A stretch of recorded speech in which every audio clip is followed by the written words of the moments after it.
Hello there. I am Ari. So, if you're new here, I don't do anything.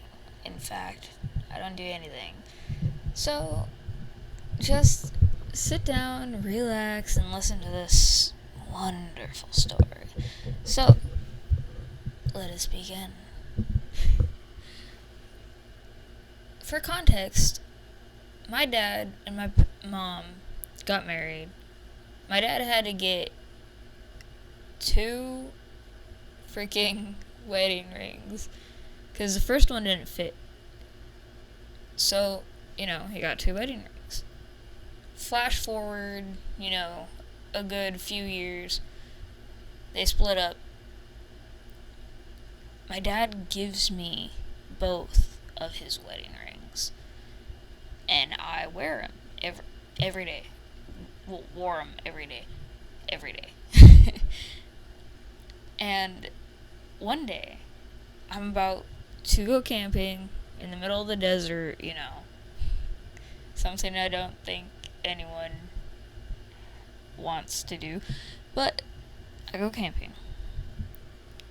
Before I go camping, I put my rings in a special jewelry box, and I leave them in my room. I go camping, come back, and I just didn't put them back on. They're sitting there in the jewelry box the whole time. My best friend, the friend I went camping with, comes over. She's like, "Oh, you got burnt to shit, I see." So she goes to the store wanting to get snacks or something, and she comes back with one of our closest guy friends, and she's like, "I have something really fucking weird to tell you."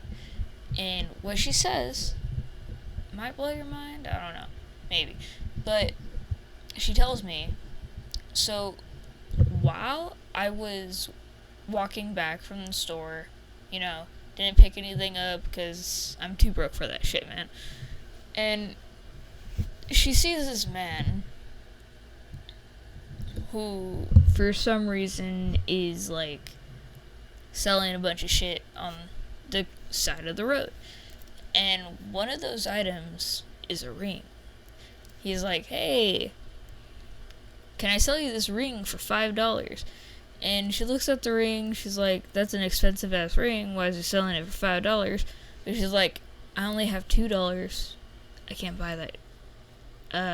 So I'm sorry, man." He's like, wait. I'll take the $2. You take the ring. And she's like, "Okay, whatever." So she takes the ring, and she continues walking back to my house. She stops by our closest guy friend's house.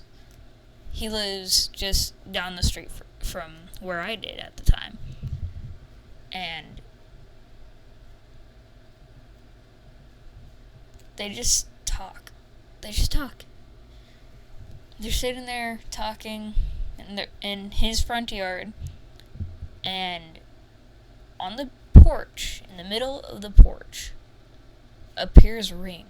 Just poof into existence. Like if something was like, "Let there be a ring." So she picks it up. She's like, "Alright, well, I guess 2 rings for the price of $2, right?"